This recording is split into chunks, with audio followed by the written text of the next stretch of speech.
Política sin adjetivos. El libro En defensa de la política del maestro inglés Bernard Crick es una obra clásica, un manual imprescindible y todavía vigente para todo aquel que se acerque a la política con prevención o desconfianza. En el transcurso de su lectura medio siglo después de su primera edición, fui, como siempre hago, subrayando los conceptos que me resultaron sobresalientes para entender los criterios respecto a lo que el propio maestro llama la ciencia de las ciencias. Permítaseme aprovechar este breve espacio para compartir con ustedes esas acotaciones tomadas página a página y a veces sin enlace, a reserva de que cada quien, en caso de interesarse, pueda adquirirlo y disfrutarlo completo. La edición de 2001, en nuestro idioma, fue prologada por José Goldenberg, en esas fechas presidente del IFE, organismo que además copatrocinó la publicación. De la política dice que es esencial para la auténtica libertad. La política son las acciones públicas de los hombres libres. La política surge de la aceptación de limitaciones. Un sistema político es un tipo de gobierno en el que la política logra garantizar una estabilidad y un orden razonables. Es una actividad compleja. No se reduce a la aspiración de un ideal, ya que entonces los ideales de los demás podrían verse amenazados. La política depende de un orden establecido. El pensamiento ideológico es una negación explícita y directa del pensamiento político. El arte, por ejemplo, no puede ser politizado y seguir siendo arte. Las semejanzas entre los estilos de pensamiento nazi y comunista pueden verse también en su énfasis común en la violencia. Y la política es un concepto que se mantiene al margen de la admitida relatividad de las aspiraciones y doctrinas políticas concretas. Hasta tal punto es autónoma y creativa. El mayor peligro, tanto para el individualismo como para la política, es creer en la existencia de una voluntad general. En alguna parte cita esta afirmación lapidaria de Oliver Cromwell: un hombre nunca llega tan lejos como cuando no sabe a dónde va. Expresa más adelante que la identidad de un individuo no depende por entero de la conciencia social. El pensamiento político ha de diferenciarse claramente del pensamiento ideológico. La política no puede proporcionarnos una ideología. La ideología significa la destrucción de la política. La política debe ser defendida incluso de la democracia. La primera función de un gobierno es gobernar. Y eso puede suponer asumir conscientemente el riesgo de la impopularidad. Y transcribe esta rotunda aseveración de McCarthy: el político que no es capaz de soportar la impopularidad no es digno de ocupar el cargo. Habría que analizar bien esto en referencia a lo que está ocurriendo ahora en México. Crick sostiene también que antes de aspirar a la democracia hay que aspirar a la política. Un gobierno fuerte necesita una oposición fuerte para ser libre y eficaz. La democracia es un componente de la política. El racismo es un mito sobre el cuerpo cuya expresión es pseudocientífica. El racismo es la teoría que concede a una nación el derecho de oprimir a otras. El nacionalismo no es un prerequisito para la unidad nacional. Advierte que una política de venganza no es política.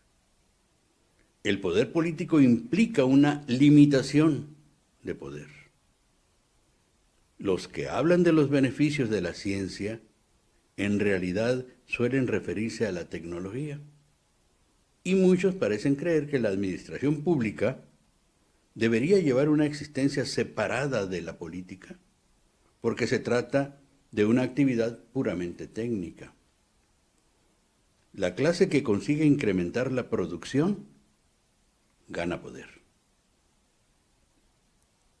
El Estado es el protector de los derechos o el árbitro entre intereses divergentes. Los seres humanos son criaturas siempre movidas por el descontento, además de por la curiosidad. Escuchan con avidez a cualquier predicador de verdades únicas. Sostiene que son tantos los problemas cuya única solución es la política, que es necesario defender al político del orgullo del ingeniero y de la arrogancia del técnico. Cualquier principio inamovible es antipolítico. Gobernar bien significa gobernar con la mente puesta en los intereses de los gobernados. Y el único método seguro de averiguar cuáles son esos intereses es dándoles representación en un cuerpo políticamente soberano. Para que un gobierno sea fuerte, la política ha de extenderse hasta involucrar a la misma base de la sociedad. Si el gobierno ha de gobernar, no hay excusa para que gobierne mal. La revolución es, sin duda, la destrucción de la política, no una forma de política acelerada. El doctrinario en el poder, poco importa lo que escriba o diga en su pretencioso lenguaje, porque lo que interesa ver es qué hace en la práctica. La política es un diálogo con la tradición.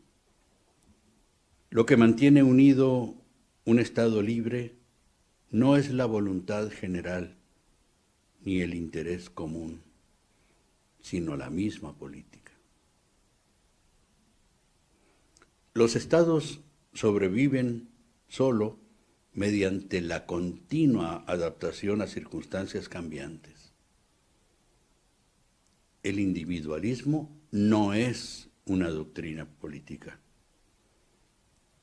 De la simple y magnífica realidad de la identidad individual no se deriva ningún estilo de gobierno concreto. La sociedad no es un grupo, como los grupos que la integran. Y si en ella hay conexión entre las partes, esa conexión es producto de la política. Nada puede estar completamente al margen de la política. La política es una manera de gobernar comunidades plurales sin violencia innecesaria. La conciliación es, como mínimo, preferible a la coerción. El gobierno pacífico es intrínsecamente mejor que el gobierno violento. La política, lejos de ser un mal necesario, es un bien práctico. La política es, por así decirlo, una interacción entre la dependencia mutua del conjunto y cierta independencia de las partes. La burocracia, como las órdenes religiosas de la cristiandad medieval, puede erigirse en algo más que un intermediario entre los científicos, los gerentes y los trabajadores por una parte y el poder por otra. Puede constituir por sí misma una fuerza conservadora que actúe en nombre de quien sea que esté en el poder en el momento en que empiecen a producirse los grandes cambios que se proponen. Algo muy importante, ya casi para terminar. No existen garantías en política, puesto que la función de la política es la conciliación de intereses divergentes. No solo debe haber justicia, sino que debe ser evidente que la hay. Las organizaciones que participan en la política recuerden que su voluntad no es la única voluntad. Ningún Estado tiene la capacidad de hacer a los hombres felices, aunque todos tienen la capacidad de hacerlos desgraciados. Atención, cuando las personas en general apáticas de repente muestran un vivo interés en la política, suele ser señal de peligro. El político siempre debe pedir tiempo. El hipócrita y el enemigo de las reformas utiliza el tiempo como excusa para el inmovilismo.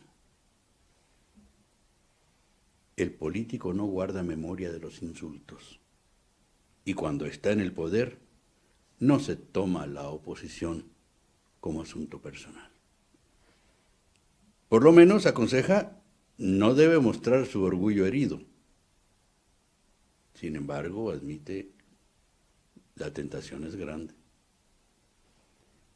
Si un político ha de sentir orgullo, ha de ser, como especificó Aristóteles, de su habilidad para la conciliación.